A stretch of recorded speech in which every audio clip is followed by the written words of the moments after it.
Caleb Williams goes to the Chicago Bears, it reminds me a lot of Jared Goff.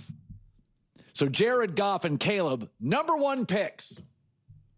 And then they inherit a mess. Defensive coaches can't handle the offense. It's ugly. I mean, bust.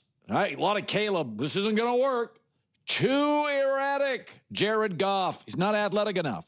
Then both get a whiz kid, Sean McVay and Ben Johnson. The whiz kids immediately fix the O-line in protection. Get the ball out faster. I don't want my quarterback to get hit, and let's get more weapons.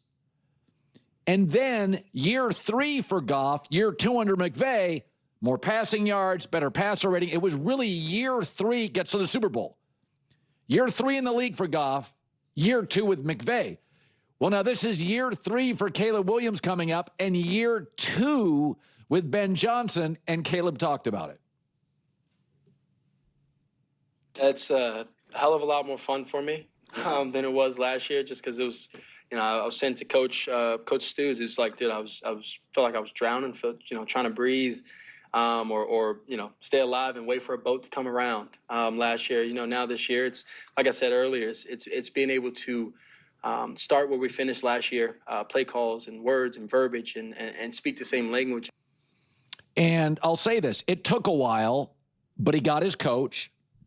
It took Herbert a while. He got his coach. The guy I feel sorry for in this league, because I do believe eventually Trevor Lawrence got his coach, Liam Cohen. It took a long time. The guy I worry about is Joe Burrow. And I think Zach Taylor's fine, but he's got the cheapest and the poorest owner.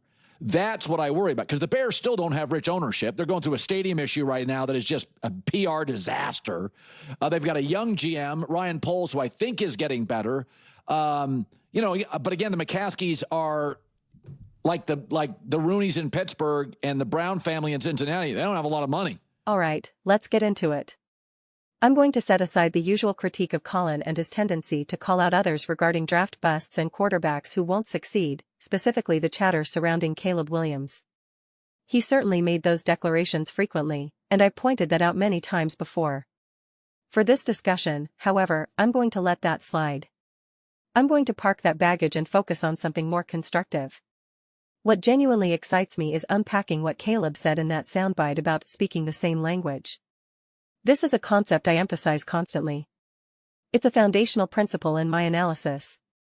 But before I dive into that, I need to make a quick plea to Chicago Bears fans. Please, please, please remember to subscribe to the channel and watch the full video. When you do that, it significantly boosts the view counts and subscriber numbers, and this isn't about chasing vanity metrics. It's about having the platform and the reach to create Chicago Bears content that people genuinely want to watch and engage with. Watching the entire video allows us to maintain the most unbiased, grounded, and honest conversations about the Bears. It makes a monumental difference, and I would genuinely appreciate your support in that regard. So, with that out of the way, let's circle back to this notion of speaking the same language. In coaching, particularly in the NFL and especially for a quarterback, there's a massive translation gap that needs to be bridged. There's so much information, so many concepts, and so much nuance that must be conveyed and understood. I'm thrilled that Caleb openly admitted that during his rookie season, he was essentially drowning. He was overwhelmed. He was in over his head, waiting for a lifeline, waiting for someone to throw him a rope. He was waiting for help. And that's the crux of it, everyone needs help. Everyone requires support. I talk about this incessantly. Coaches exist to provide players with answers. They are there to offer solutions to the problems that arise on the field. You desperately need a coach who can give you those answers, who can guide you through the chaos and provide clarity.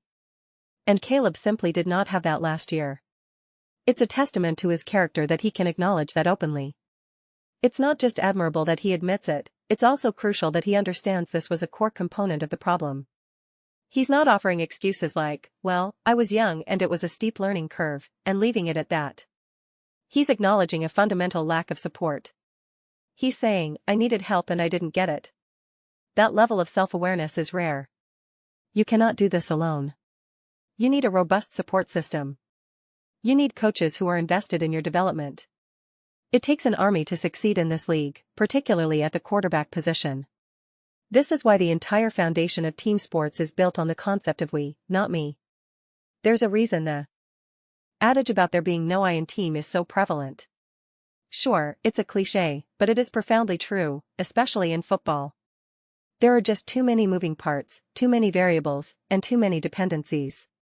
The quarterback relies on the offensive line, the receivers, the running backs, and the coaching staff to call the right plays and make the right adjustments.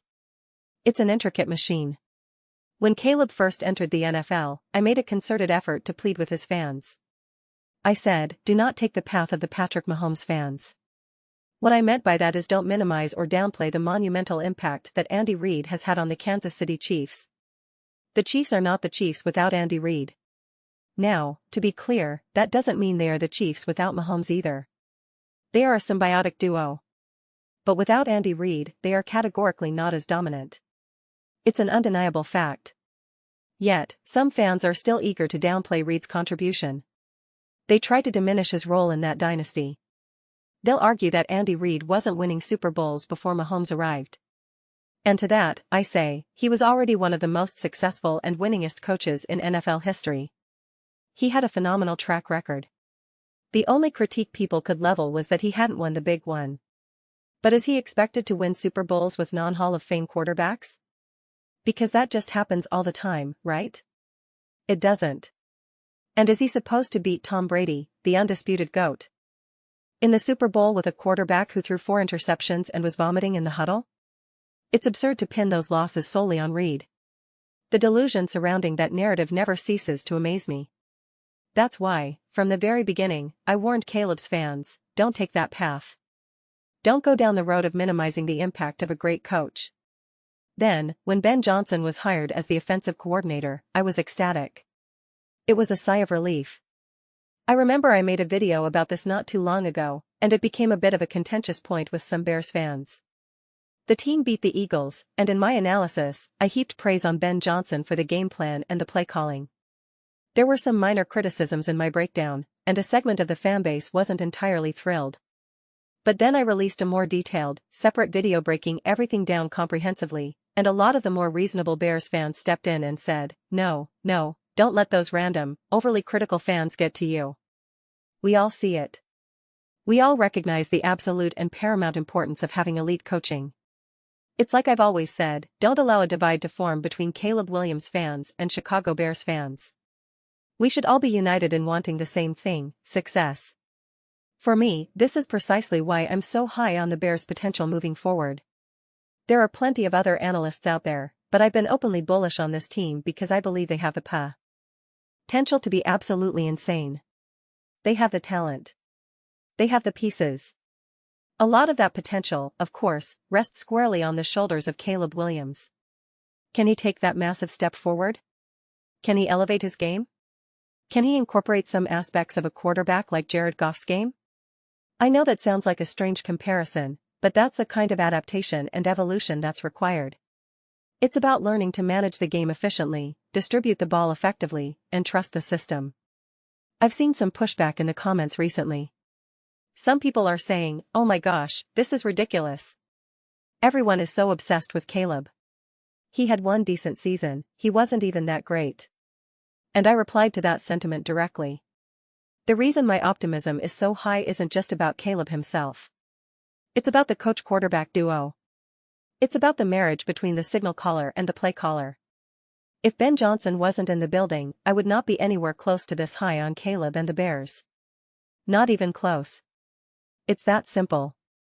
The partnership is the defining factor. It all boils down to that coach-quarterback marriage. The synergy between them is what ultimately determines the success of the offense. Because of Ben Johnson's presence, the floor for this offense is already incredibly high. We've seen it.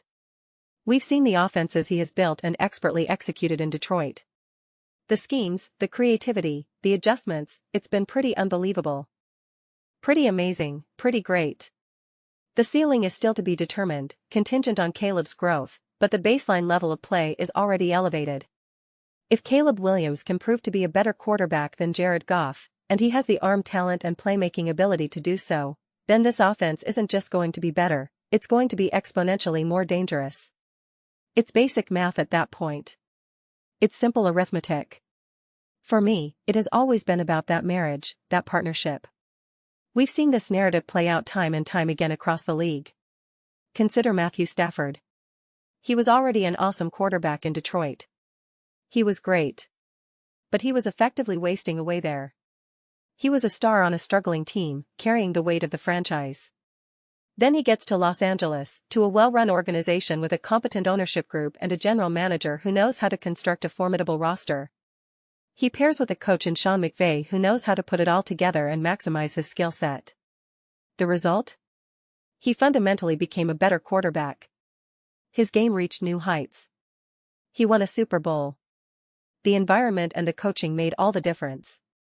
Here's a reality that people consistently fail to grasp, even in moments when these players make incredible, game-changing plays, whether it's Caleb scrambling and throwing a dart, or Stafford launching a deep bomb, or any other superstar, they always say, "Oh, see, he's one of one."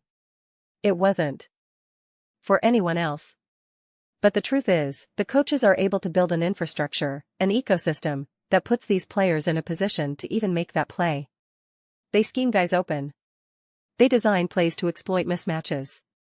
They create the opportunity to get over that hump. Without that foundational structure, it's like watching a quarterback make an unbelievable play in the Super Bowl to win the game, and then forgetting that without all the other factors, the defensive stops, the key blocks, the brilliant play calling, you wouldn't have even been in that Super Bowl in the first place. It's a cascading effect. If you have a worse coach, a worse general manager, you're simply not in that position to begin with.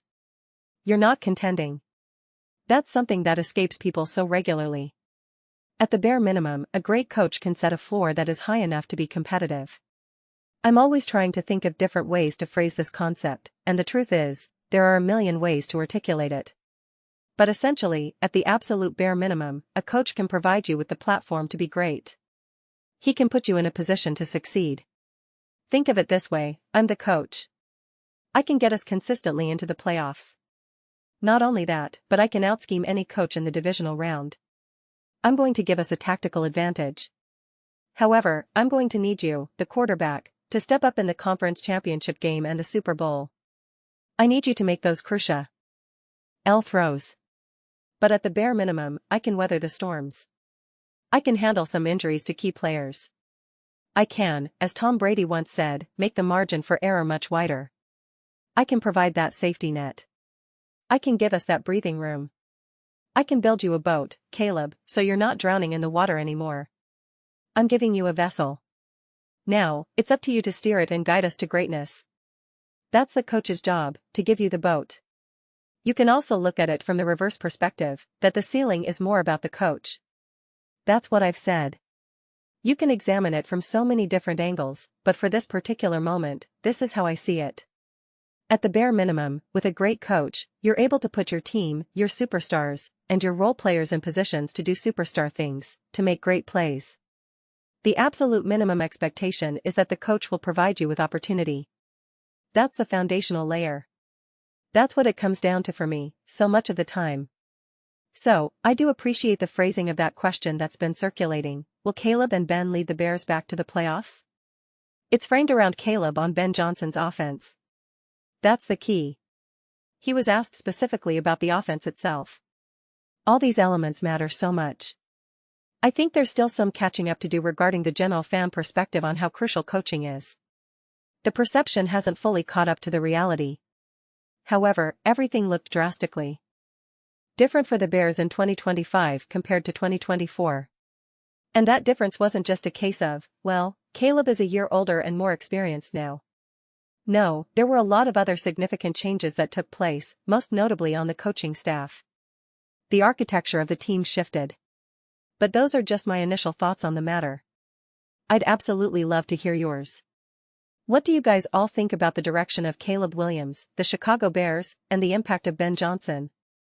I'll leave you with that somewhat amusing, but deeply relevant question, will Caleb and Ben lead the Bears back to the playoffs? I'll let you answer that question however you see fit, but let me know your thoughts in the comments. I read every single comment that comes in. Whether you agree with me or disagree with me, either way, let's get into some discussions. Let's engage in some spirited debates, but ultimately, let's just have some fun. Please do consider subscribing to the channel. We're building an amazing community here, and I absolutely love to see you be a part of it.